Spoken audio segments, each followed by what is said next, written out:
Mas eu odeio principalmente não conseguir te odiar, nem um pouco, nem mesmo por um segundo, nem mesmo só por te odiar.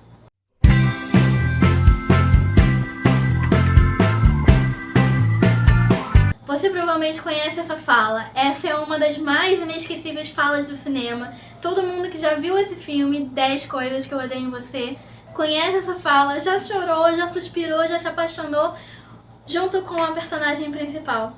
Mas como é que a gente faz para os nossos personagens terem diálogos e falas tão marcantes e tão inesquecíveis como essa? É o que a gente vai ver nesse vídeo. Se você tá gostando, já curte aqui, já se inscreve no canal, que a gente sempre tá trazendo conteúdos muito legais sobre escrita pra vocês. E vamos para as dicas de hoje. A primeira coisa que a gente tem que entender sobre diálogo é que a gente não pode usar o diálogo para encher linguiça, gente. O diálogo ele não é feito para encher linguiça. É claro, em alguns momentos a gente precisa ter um pouquinho de enchimento aqui e ali, mas todo diálogo ele tem que ter um propósito. Ele não pode estar ali só para estar ali, só para encher linguiça. Você tem que ter uma razão para aquele diálogo estar acontecendo. Dê um propósito para cada uma das suas falas e você vai conseguir ter diálogos inesquecíveis tanto quanto os diálogos de 10 Coisas que Eu Odeio em Você. Seja realista, tá? Você tem que ouvir as pessoas conversando. Os seus diálogos, eles têm que parecer realistas. Então, quanto mais você ouvir as pessoas conversando, se você não tem a oportunidade de ouvir as pessoas na rua, ouça podcasts, veja vídeos no YouTube em que as pessoas elas dialogam entre si. Tenha essa realidade, traga ela pro seu livro. Não tenha medo de botar coisas reais e prestar atenção nos diálogos reais de pessoas para colocar no seu livro. Mas a gente também tem que entender que o real demais também não é legal.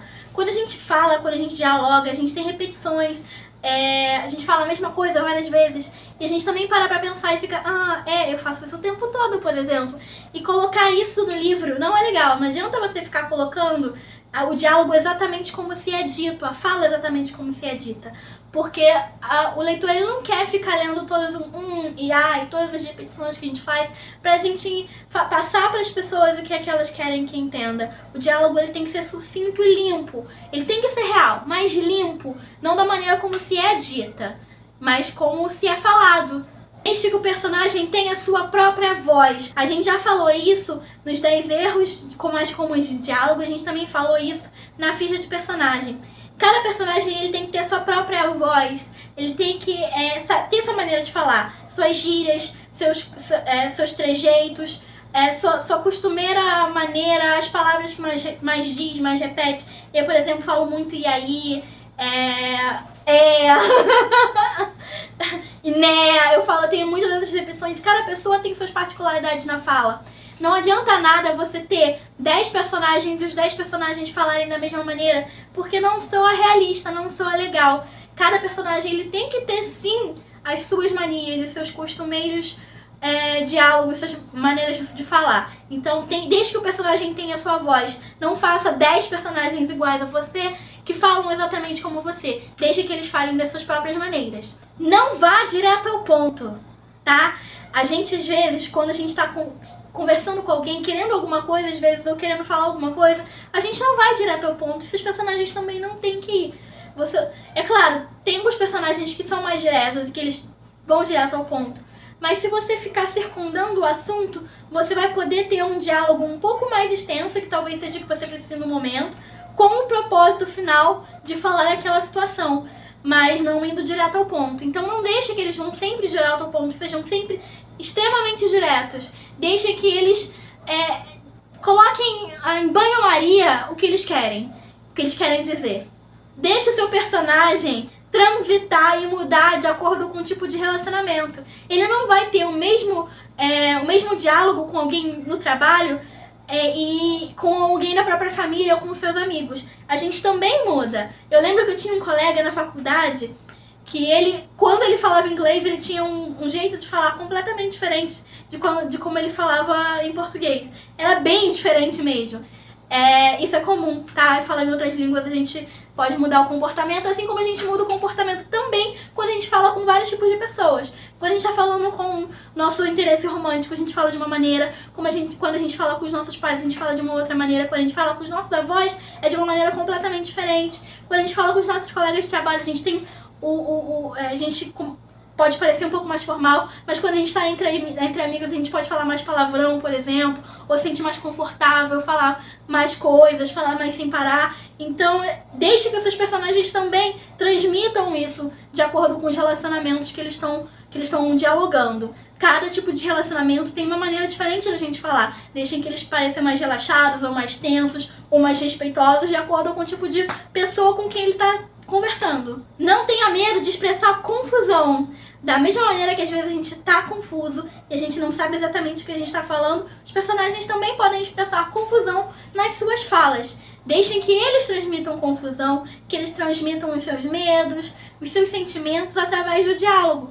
Então, ou da maneira de falar. Porque às vezes a pessoa tá confusa e ela não diz, eu estou confusa. Na verdade, isso é uma técnica que a gente vai falar mais pra frente, chamada show don't tell, que é mostre e não diga. Então, quando você demonstra a emoção, fica muito mais intenso pro leitor. O leitor ele não precisa que você diga que o personagem está confuso para que ele entenda que o personagem está confuso. Então, se você mostra que o personagem está confuso, ele pode mudar de ideia, talvez, no meio do diálogo, ou ficar tipo, mas eu não sei. Ele não precisa exatamente dizer que tá confuso, mas deixa que a confusão transpareça no diálogo. Se ele não tem certeza ou se ele tá mudando de ideia, é bom você deixar ele demonstrar essa confusão enquanto ele tá falando com o outro personagem. Use a linguagem corporal e a movimentação do seu personagem.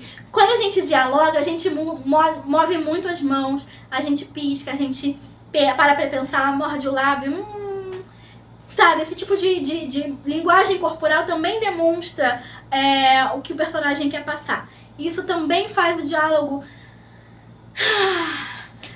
demonstrar o que está sendo.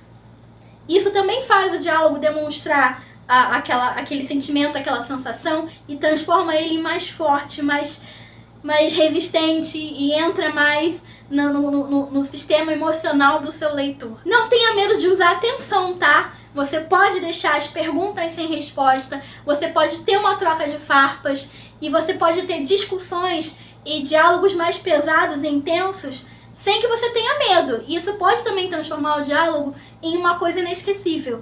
Porque uma pergunta, às vezes, se você deixa o diálogo terminar numa pergunta sem resposta, aquilo pode ficar na cabeça do leitor. Tipo, caraca, e aquilo? Não vai voltar? Como assim? Isso é muito importante, isso é muito legal, é uma dica muito legal de usar também, tá? E a última dica, a gente não pode deixar de falar, é use o seu coração.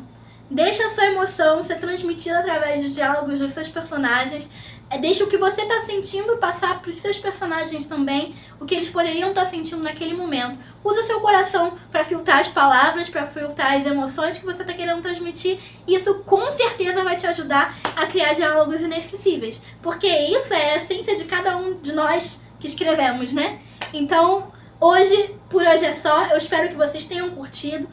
Curtam o vídeo. Deixa o seu like aqui embaixo, comenta. Se vocês querem deixar alguma sugestão, fiquem à vontade. Vocês também podem me seguir nas redes sociais, eu vou botar aqui pra vocês. E lá eu também costumo deixar enquetes que vocês podem opinar e votar com os próximos assuntos que vocês querem ver aqui no Guia de Sobrevivência do Escritor. E por a gente ficar por aqui, até o próximo vídeo. Espero que vocês tenham curtido, espero que vocês tenham aprendido comigo. E vamos seguindo nessa estrada difícil que é a vida de ser escritor. Beijo e até a próxima!